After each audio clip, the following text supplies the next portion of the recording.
空真的和史蒂夫行了夫妻之事吗？新出现的种族妖魔种到底是敌是友？魔王又为何要毁灭世界？大家好，我是一方，今天我们接在上一期继续说一说游戏人生的第12卷到底发生了什么。文案有些长，所以咱废话不多说，点赞收藏加关注，第12卷的故事我们马上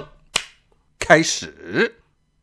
故事的一开始，人类种的国家举行了一场关于男主他们登基成王的1周年游行活动啊，对，没错，男主他们已经来到异世界1周年了。而这个活动是由史蒂夫操办的，史蒂夫从政治及经济的稳定考虑，特地把男主他们穿越到这个异世界的那天作为男主他们的生日，与这个登基1周年一起合办。同时史蒂夫还请来了7个同盟种族的首领政要参与这次活动，以此来加深普通群众对各种族平等的共识，也方便给敌对国家们展现男主他们现在的同盟实力与团结。可怜的是，男主和妹妹他俩都是纯社恐人格，史蒂夫还非把他们扔在了花车上面，就这样游街了1个星期，堪称生不如死的1周。到最后一天，史蒂夫准备单独给男主他们庆祝生日的时候，男主和妹妹白已经是一脸的生无可恋了。本来史蒂夫还想安慰一下男主，结果男主精神状态突然失常，亢奋的跟史蒂夫侃侃而谈，说这19岁生日根本没啥可过的，真正值得过的生日是18岁的那一天，因为这一天就意味着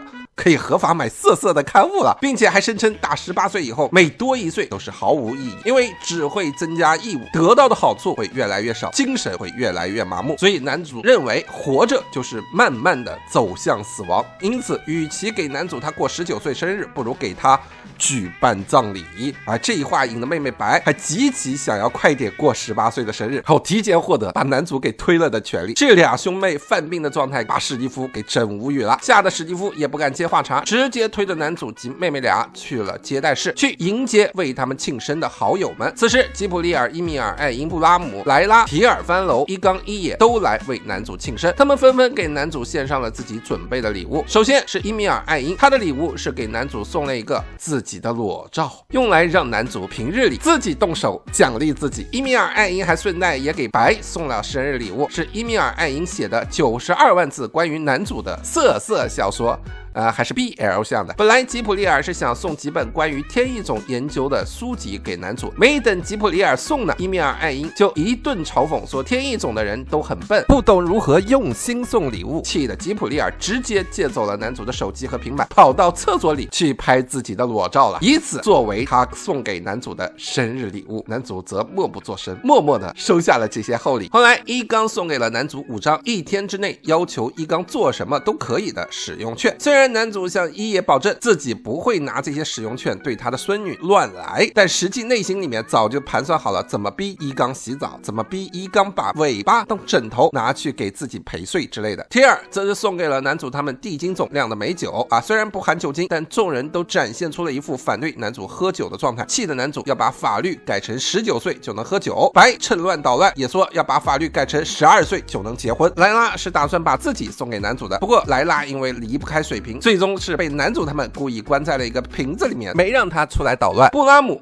是压根什么都没送，而史蒂夫则是重新做了2件男主和白刚穿越到这里时身上穿的那2件同款衣服送给了男主他们。总之大家其乐融融，欢庆了一整天。于是到了夜晚，大概凌晨2点左右的时候，男主趁着大家都熟睡的时候，正打算拿着伊米尔艾因给的自己的生日礼物徒手搓个螺旋丸，结果提尔却突然出现在了男主的面前。男主庆幸幸好自己的内裤还没有脱，而提尔来这则对男主问了一个很揪心的问题，就是白天伊野他们多嘴说男主他们的同盟其实处于劣势，之前没第一时间参加大会的提尔为此感到困惑，想知道到底是怎么回事。可男主还没有回答呢，吉普利尔、伊米尔艾因和妹妹白就都突然出现在了男主的身旁，打断了提尔的话，逼迫提尔晚点再来问男主，不要不会看场合。男主心说，哇靠，原来你们一直都没睡，一直在监视着我呀，我到底还有没有隐私权了？不过为了尽快平息这几位妹子们吃醋的怒火，男主只好选择提好裤子，拉众人坐下来详谈。等平息好妹妹白等人的怒火之后，男主告诉了提尔现如今的局势，现在的天下其实被一分为2，连人类种现在都被分成了2个国家，这就导致现在这个世界上的人很有可能最终会拼个你死我活。不过男主分析，跟男主他们对立的联盟并不团结，因为森金总所领导的联盟提出了开战的目标，是要求解体及支配男主他们所领导的所有种族。那么男主他们这些国家的资源，森金总最后是会平分给其他盟友呢，还是会独吞呢？很显然这是一个不确定的因素，这就会导致森金总所带领的龙金种、巨人种、妖魔种、月勇种及部分幻想种定会因为对森金种资源分配不均而产生猜疑。所以打森金总他们的联盟对男主他们宣战以来，一共展开了4次国家与国家之间的游戏战斗，男主他们屡战屡胜，从来没有败北过。按理来说男主他们的实力是碾压的状态才对，但问题在于男主的目标是不消灭任何种族，以平等的条件达成同盟关系。所以森金总哪怕派其他的种族来找男主他们主动对战，就算这些种族输给了男主他们，男主也不可能强求这些人一定要完全服从或者隶属于男主他们。这就意味着男主只能像诸葛亮七擒孟获一样，放任每次败给男主他们的这些种族进行背叛，重新回到森金总那边。如此一来就会导致哪怕森金总他们联盟的人互相猜忌，但是如果加入男主他们的同盟，只要输一次就会面临自己的资源被别人分配，整个种族被奴役的状态。而加入森金总他们的联盟输了根本就无事发生，这样的事情不断滚雪球，就会导致森金总联盟的人根本不可能真心加入男主他们。时间拖得越久，男主的同盟就越有可能出现反叛者，转头加入到森金总他们那一边，直到男主他们最终走向灭亡。不过提尔疑惑地问道，那主动去挑战森金总他们不就可以了吗？只要证明给那些人看，男主他们永远都不可能输，就有逆转现在局势，让森金总联盟瓦解的机会。但是男主告诉提尔，妹妹白测算过了好几次，发现主动进攻都没有100%成功的方法，因为男主他们一直忌惮着某个人从中作梗。就在男主差点说出这个人名字时，砰！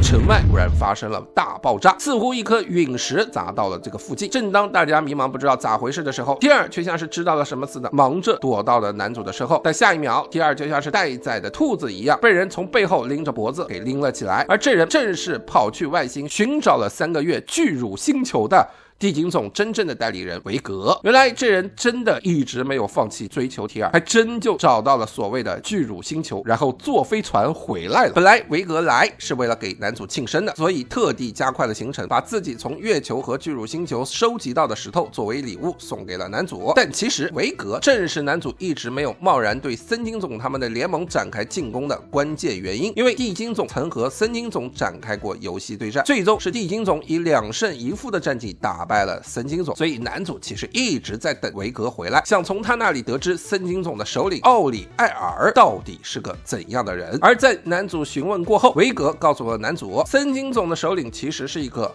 无意义的男人。那么到底是个怎么样无意义的男人呢？这里小说暂时按下没表，先说了另一边的事。就在维格跟男主会面的同一时间，吉普利尔和伊米尔艾因却突然瞬间移到了城内的某处，因为他们竟然发现有人趁着飞船落地混乱之际隐身混入了城中。在吉普利尔和伊米尔艾因用能力找到这个人并呵斥之下，妖魔种现任最高干部妖魔种最强大脑谢拉哈现身在了2人面前。谢拉哈一现身就礼貌地向吉普利尔等人打了一个招呼，并拿出了一个纸条，照着纸条上的话向吉普利尔他们说道，今晚我们是向你们来传达绝望的，我们魔王军毁灭世界的时刻终于到来了。说完，谢拉哈就表示他此行的目的就是要向吉普利尔和伊米尔艾因2人发起挑战游戏，谢拉哈要就地消灭眼前这2位。吉普利尔他们也没带怕的，于是3人立马向盟约宣誓展开了对战游戏。大约3分钟之后，谢拉哈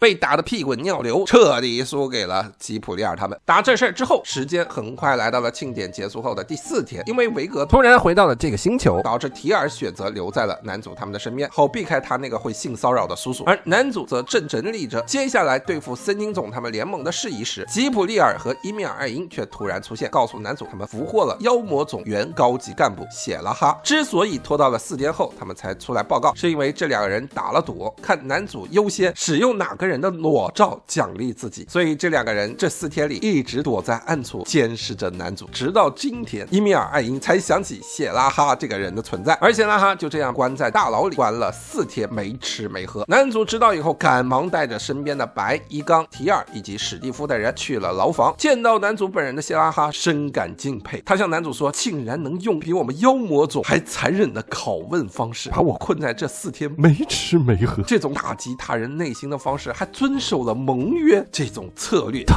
了不起了。眼见谢拉哈说完以后差点一口气没喘上来就要嘎了，吓得男主赶忙喊人送来了吃喝，这才把谢拉哈给救了回来。趁着救活谢拉哈的间隙，男主问了一下吉普利尔他们事情的缘由。从吉普利尔他们介绍中得知，首先谢拉哈他们所属的这个排名第11的妖魔种是由幻想种突变的魔王本着毁灭世界的目的而造出来的种族，所以妖魔种其实是没有共同形态的。整个妖魔种中既有兽人、哥布林、史莱姆，同时还有骷髅人、奇美拉这些妖怪形体的存在。就在男主庆生的那一天，谢拉哈突然来找茬，吉普利尔他们也没有手软，最终谢拉哈输掉了比赛。赢了比赛的吉普利尔差点要求谢拉哈当场自杀，好在伊米尔艾因说要等待男主发落，才救了谢拉哈一命，把他囚禁在了牢房里。之所以吉普利尔他们会把谢拉哈的存在给忘了，是因为妖魔种在他们看来毫无威胁。原因是在408年前，魔王突然被人给封印了，妖魔种的老大突然消失以后，妖魔种就很少露面了。在吉普利尔在解释到这儿的时候，谢拉哈正好恢复了精神，并纠正的告诉男主，他们可不是所谓的毫无威胁的种族。接着谢拉哈举起了自己的拳头，并向天空大喊道，此乃复活魔王之时。话音刚落，就见天空乌云盖日，电闪雷鸣。下一刻，男主等人竟然被传送到了荒野之中，天空中却飘来了一团黑雾，黑雾中传来了一个威严的声音，说道，吾乃吞噬希望之兽，永生不灭的幻想，吾乃魔王是也。然后就见黑雾猛地散去，男主他们当时就愣住了，就见眼前一个有着兽毛翅膀的2头身，像个毛绒玩具一样的吉祥物的魔王飞在了天上。男主等人都看傻了，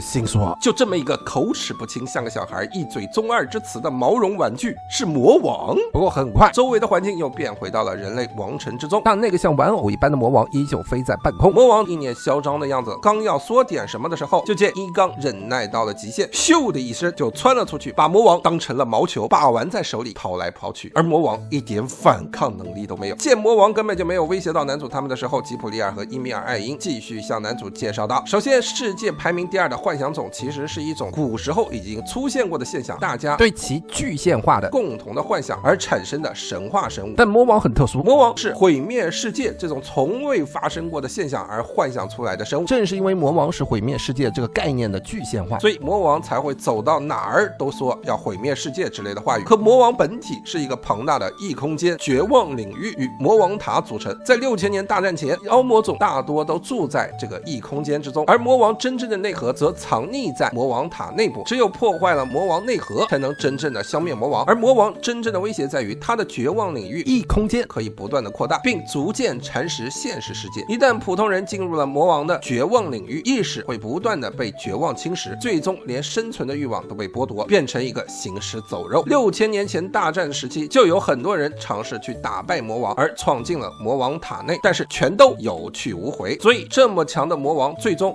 被基凯种和天翼种给封印了，或者说大部分种族都发现了，只要不进入魔王塔内，而是对魔王塔外部进行饱和性的打击，直接给它炸了，魔王就会被封印，至少58年内无法行动。顺带一提，6000年前魔王身边的那一群妖魔种干部们，唯独只有这个自称智将的谢拉哈躲过了其他种族的毁灭性打击。倒也不是说他人如其名一样聪明，伊米尔艾因说妖魔种平均智商都很低，而谢拉哈又是干部中能力最弱的那一个。只不过每一次打仗遇到不利因素的时候，谢拉哈都优先脚底抹油，第一个逃走，所以谢拉哈才活到了现在。而在6000年前，在特图出现以后，世界被重组了，绝望领域只会在魔王塔内部出现，不再像原来会向全世界扩散，魔王的能力也等同于被削弱了。可又因为妖魔种的种族棋子只会被魔王控制着，这就导致一旦魔王被封印了，妖魔种根本就没有办法被彻底攻略，所以通常不会有人去搭理智商低下又没有办法控制的妖魔种。现如今眼下这个魔王半身的小玩偶，实际是谢拉哈所拥有的魔王碎片结合自身的力量换来的魔王本体的一部分。又因为盟约的存在，谢拉哈输给了吉普利尔他们以后，谢拉哈的所有物也成了吉普利尔他们的所有物。也就是说，小魔王玩偶只能服从吉普利尔他们的命令，成为伊冈玩弄的玩具。按理来说，谢拉哈和魔王分身根本就是人畜无害，完全可以置之不理。但是提尔却突然跳出来告诉男主，魔王并不是想象中那样人畜无害的。在提尔讲解的同时，苏里们的视线又跳到了工商联合会所组成的新人类国家这里。克拉米他们也正好获得了魔王拜访男主他们的情报，在菲尔等人讲解下得知，原来在6000年前的大战之中，魔王被封印以后，其实沉睡了大概5000年之久。但在415年前，魔王突然复活，并且魔王向全世界散播了消息，说只要有人进入魔王塔进行一场挑战，最终用希望作为武器到达上层战胜魔王，就能获得魔王的一切。所以当时有一大群各种族的勇者跑去挑战魔王塔，可是最后却是无一人幸免，全都败给了魔王，有去无回。不过在409年前，地精种中突然有50万人消失了，而在这一年，魔王也突然被封印了。虽然有盟约的限制，但菲尔分析，魔王是使用了绝望领域吞噬了地精种的领土，且不带恶意的将50万地精种给吸收走了。但是很快，当时地精种的首领带了一批人去了魔王塔，挑战了上百次，最终平局结束，才全身而退。打那之后，魔王再次被封印。菲尔分析，为了收集棋子的男主他们，在得知有人挑战成功的情况下，此时必定会进入魔王塔挑战魔王。一场男主与魔王的恶战恐怕即将来临。话分两头，各表一枝。从提尔那边得知了魔王游戏和过去地精种挑战的故事之后，男主本着尽快攻略妖魔种、瓦解神经种他们联盟的心思，便立马就带上了妹妹白、史蒂夫、吉普利尔、伊米尔、艾因、提尔以及伊冈共7人，在魔王与谢拉哈的带领之下，瞬间移动到了妖魔种现在所在的大陆上。而现在妖魔种们其实是住在一个离南极非常近的一块大陆上，年平均气温-34度左右。好在谢拉哈早有安排，让妖魔种中另一个干部骷髅族族长盖纳乌驾驶着半人马马车前来接主角他们，才没有让男主他们在冰天雪地里挨冻一路。等男主他们去了妖魔种的城里后，男主被眼前的一切给惊呆了。男主本以为被誉为平均智商不高的妖魔种应该住在山洞之类的地方，但是男主却万万没想到，妖魔种竟然是住在高楼林立、高度发达的城市之内。原来这一切都是谢拉哈所为，他利用了妖魔种中各异族妖怪们的特性，让他们分工合作，从事不同的行业，并在魔王消失期间制定了法律，组建了议会，严格要求8小时工作制，上4天班，休息3天，最遵守劳动法的种族就此诞生了。而谢拉哈之所以这么做，是因为谢拉哈要实现魔王的伟大理想，毁灭世界。但是毁灭世界就必须要有强大的国力才能够做到这些，所以谢拉哈在魔王被封印期间，用人人平等的理念，将妖魔种组建成了一个有着公平无歧视、分工明确的国度。谢拉哈更厉害的地方在于，他还不邀功，他把自己所做的这一切都说成是魔王大人早就算计好的。谢拉哈说这一切都是按照魔王的旨意，在他谢拉哈深刻的解读后，得到了其中深意，才把妖魔种建设成了这样啊。简单来讲，谢拉哈就是一个女版的小迪呀。魔王这边也是脸皮够厚啊，一个劲的表示啊，对啊，对，我就是这么想的啊。不过魔王其实从头到尾都没有把妖魔种的事儿给放在心头上过。而了解到这一切之后，史蒂夫更是恨不得把谢拉哈给挖回国，让谢拉哈做自己的顶头上司。史蒂夫心说，这哪是什么智商不够的种族，这不就有一个智商逆天的政治家吗？不过也正是因为谢拉哈太过于英明了，导致男主一行人来了以后根本没有地方住，因为大家太过于严格遵守劳动法，所以接待外宾的旅馆晚上根本就没有开门。不过好在魔王塔是有人值班的，所以一行人也不多做休息，直接就来到了魔王的本体魔王塔这里。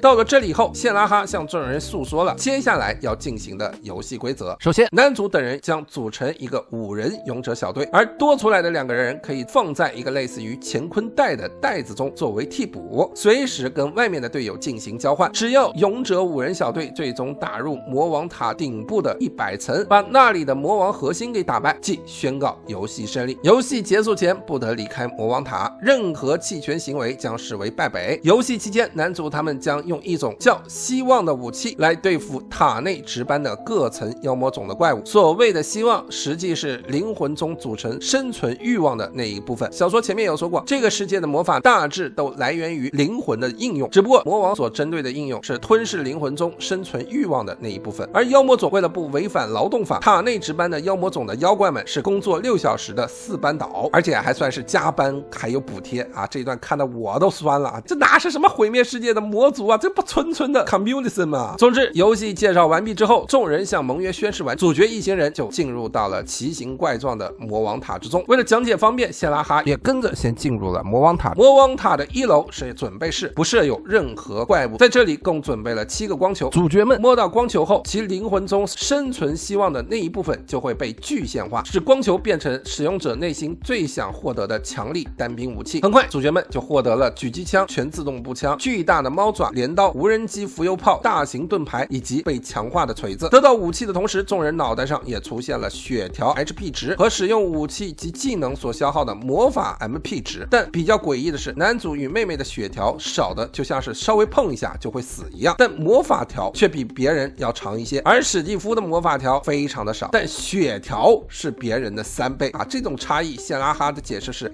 并没有什么特殊含义，这只不过是将希望可视化以后设定的结果。男主后来他们又通过尝试发现，吉普利尔他们所能使用的魔法似乎只有他们原先使用魔法力量的1%，并且在伊米尔艾因测算一下得知，如果强行要求吉普利尔在这里使用空间转移魔法，会把吉普利尔的魔法值直接消耗殆尽。从现状来推断，这个游戏有着众多未解之谜，需要通过实验才能验证具体的意义所在。所以男主让吉普利尔和伊米尔艾因直接到乾坤袋里去当替补，让伊刚背着男主和妹妹白，提尔则背着史蒂夫，让他们2个敏捷最高的人尝试直接一次性跑到楼顶，避免所有的战斗，试试看能够不做任何的战斗就结束比赛。但是男主他们很快就遇到了第一个阻碍，原来这个魔王塔每10层的地方会设有一个小 boss 的房间，不打倒小 boss 就没有办法打开通往下一层通道的大门。虽然第一个小 boss 牛头人酋长体型巨大，手握巨斧，不过男主他们很轻易的就把牛头人给打败了。可是经过这一场战斗，天尔、伊刚等人的魔法值至少损失了10%。同时男主很清晰的发现，在对战过程中，在牛头人酋长血条掉到过半的时候，牛头人的攻击开始变得迟缓，甚至变得消极。不过即将要把牛头人酋长血条归零的时候，出于劳动法的保护，谢拉哈将1%血条的牛头人酋长直接传送到了魔王塔外带薪休假去了。所以在这个塔里面并不会因为战斗真正的造成任何人死亡。不过打着打着，男主就发现不对劲了，在闯到第26层的时候，消耗过多魔法值的提尔、伊刚就已经开始失误连连。虽然每消灭一层的小 boss 血量和魔法量都会稍微恢复一些，但是魔法值恢复根本就赶不上消耗的量。为了抵挡敌人的进攻，男主还中途把伊米尔艾因给召唤了出来，替换了一下进行防御。结果伊米尔艾因一招把自己的魔法值全给消耗光了，瞬间伊米尔艾因就进入到了极其消极的状态，甚至要自杀的那种。男主这才意识到，魔法值和生命值其实都是灵魂中的生存希望的具现化，每消耗1点，人就会朝着消极绝望的方向发展。一旦魔法值率先消耗光，没了进攻手段，只有血条的话，就只能坐以待毙。而此时男主也因为自己消耗了不少魔法值，导致自己的思考也开始不断消极，无法判断下一步该怎么做。正当第26层的妖魔种不断向男主他们靠近，男主还没有反应过来，差点被妖魔种们给一击致命的时候，史蒂夫和提尔赶忙杀了出来，挡在了男主的身前。男主甚至都没有意识到自己的手不小心摸到了提尔的肚子和史蒂夫的胸部，而史蒂夫也顾不上自己被吃了豆腐，反倒是下意识的使出了群嘲技能，让所有的怪物都对着史蒂夫攻击了过去。而这时候男主却发现自己的状态栏里魔法值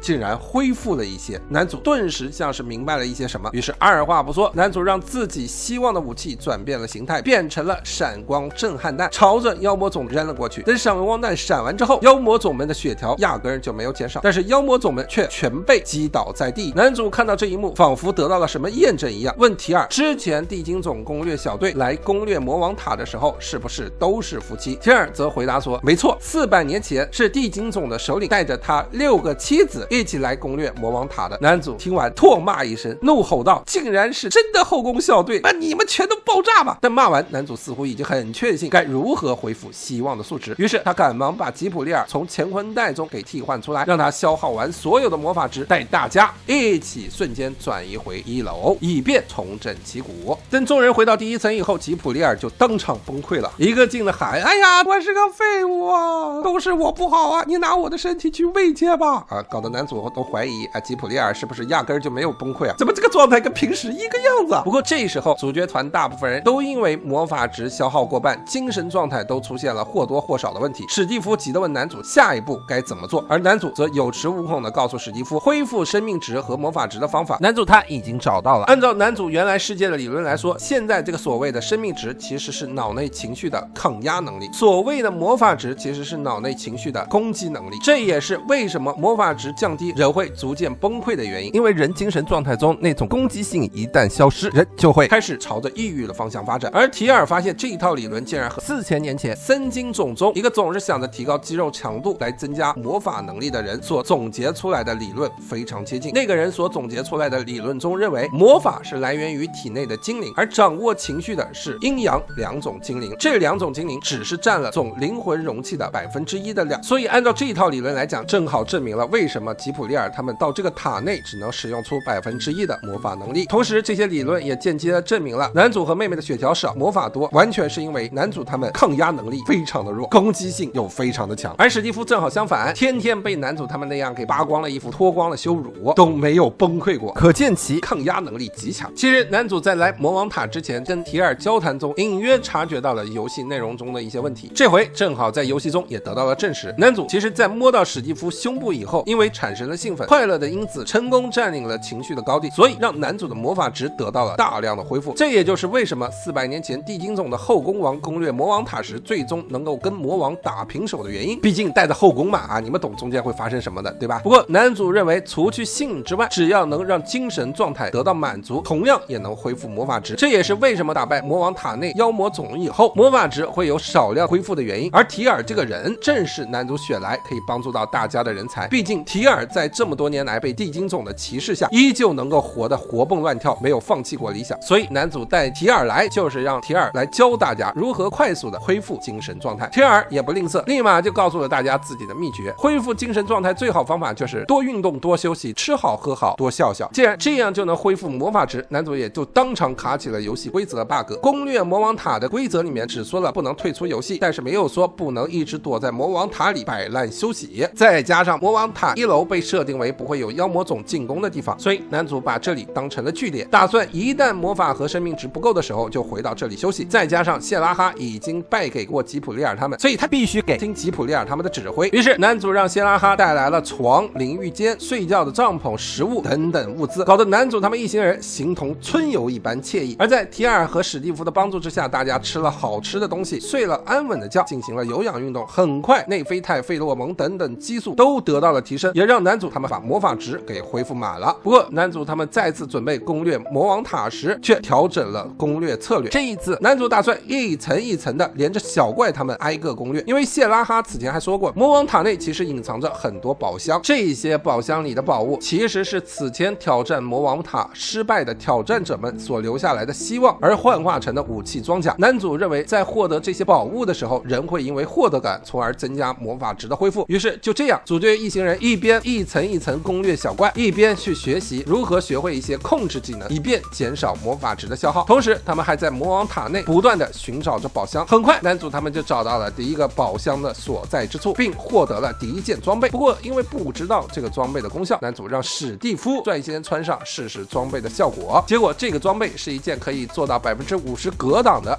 比基尼战甲，就是那种露出度跟没穿一样的装备。虽然看起来很暴露，但是这个装备配合史蒂夫盾牌的技能，可以做到在妖魔种进攻的时候几乎不掉一滴血。发现这一点以后，史蒂夫高兴的自告奋勇的走到了前面，帮众人开路。挡着挡着，史蒂夫突然感觉浑身一凉，再低头一看，战甲直接碎掉消失了。毕竟这些装备是以前挑战魔王塔失败的人所留下来的东西，所残留的希望值本身就不高，自然这些装备的耐久度就也不是很高。不过史蒂夫的衣服碎掉以后，男主故意骗史蒂夫说他之前穿的衣服不知道去哪儿了，索性男主就让史蒂夫就这样光着身子挡在前面来帮大家扛伤害。虽然男主说后面找到的宝箱一定会把装备优先配给史蒂夫穿上，但实际上男主是把史蒂夫当成移动的给自己恢复魔法值的奶妈了。史蒂夫越害羞，男主就越兴奋，男主越兴奋魔法值恢复的就越快。就这样，男主他们继续向塔顶攻略。攻略期间，男主他们还发现了之前被攻略过的那些小 boss 再次经过他们的层数时不会再次出现，所以男主他们第二次攻略很快的就打到了魔王塔的第30层。不过此时大家的魔法值已经消耗的过半，按照之前的计划，此时应该是再次传送回第一层休息满状态之后再来继续攻略，但是男主却突然提出先去看看30层 boss 长什么样，再做下一步的打算。哪知道第30层压根儿就没有门的存在，刚到这一层，众人就直接进入到了 boss 战，去对抗一个巨型的石头巨人。众人一点准备时间都没有，虽然史蒂夫和提尔勉强的扛下了所有石头巨人的攻击，但是伊冈和提尔的反击就像挠痒痒一样，根本打不了多少石头人的血。就在这危难之际，男主突然吼道，让吉普利尔和伊米尔艾因从乾坤袋中出来，要他们俩做拖延时间的防御，稳住石头人。而男主、妹妹白以及史蒂夫3人则一起被换入乾坤袋中休息。史蒂夫都惊呆了，整个队伍中最能扛伤害的人竟然要被换下当替补，万一要是有一个闪失，整个团队就有可能全灭。但是男主并没有管史蒂夫的质疑，按照自己的计划带着史蒂夫来到了狭窄的乾坤袋中。可是史蒂夫因为之前为了扛石头人的伤害，再一次把刚获来的比基尼战甲给打碎了，因此现在的史蒂夫完全是全裸的。再加上本来乾坤袋内就只能够2个人站立，但现在硬塞了3个人以后，显得空间格外的狭窄。突如其来的肌肤接触让史蒂夫羞愤不已。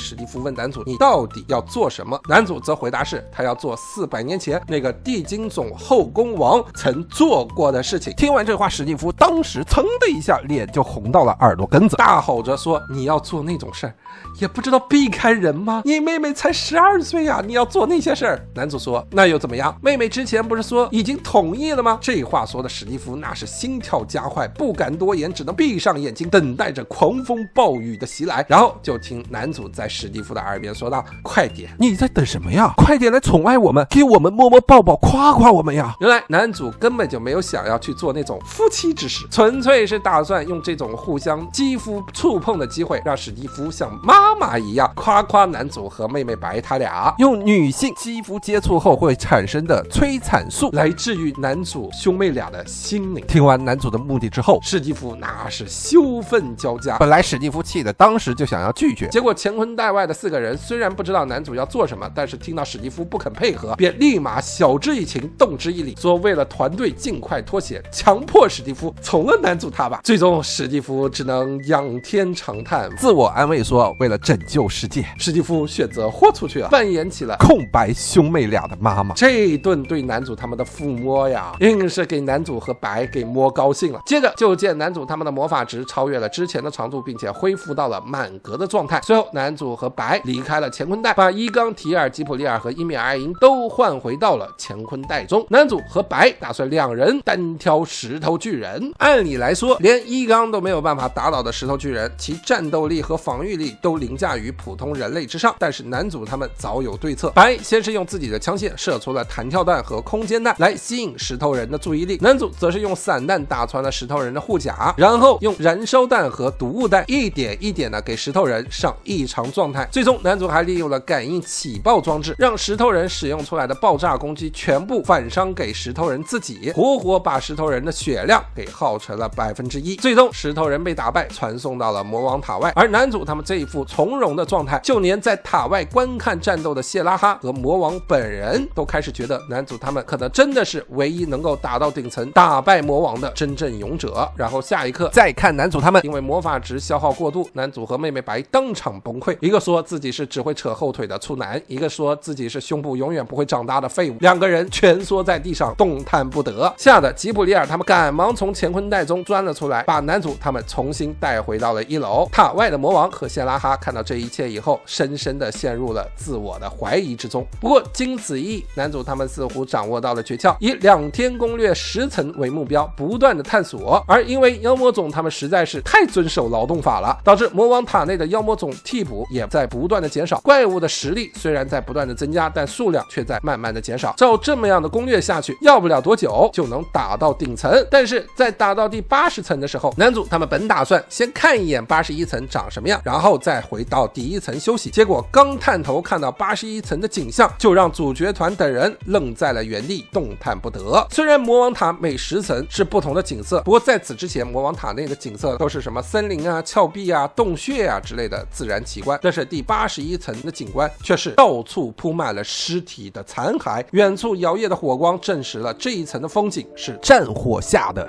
人间炼狱。而这一风景让男主顿时明白了魔王到底是什么。之前也说了，幻想种是别人对某种现实发生过的事情而产生幻想所诞生的生物，但魔王实际是这个星球上人们内心阴暗面所诞生出来的替罪羊。因为所有的人在生活中都会把跟自己意见敌对的人当成坏人，把自己当成好人，并总是忽视了自己所做的恶行。一旦自己被人公开审问，便纷纷把自己所做过的恶行说是恶魔教唆自己才这么做的。于是专门生产恶魔的魔王便在大家的幻想中成为了残害世界、毁灭世界的代表。魔王从诞生的那一刻起，就是为了给正义打倒才产生的幻想种，所以魔王才一直说要毁灭世界之类的台词，但实际魔王却是期待着有勇者来打败自己，好将世界上绝对的恶彻底消灭。男主诉说了这一切以后，众人都无言以对。史蒂夫则是着急地问男主有没有办法拯救魔王。男主笑了笑告诉史蒂夫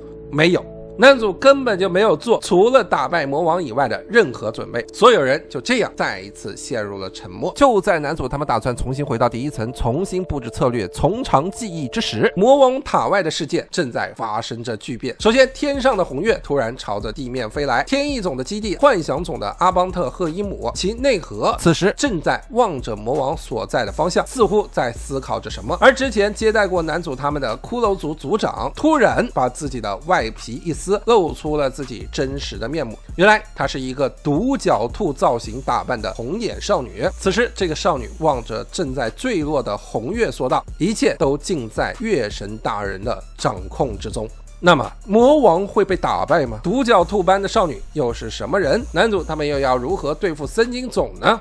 欲知后事如何，请听这个是最新一卷了，对吧？后面的故事就只能敬请期待贾公佑老师的奋笔疾书了。各位觉得这个系列的故事怎么样呢？你还想看哪部动漫的原作后续是咋发展的呢？欢迎在评论区留言告诉我们。本期视频就先说到这里，点赞越多更新越快，咱们下期视频再见。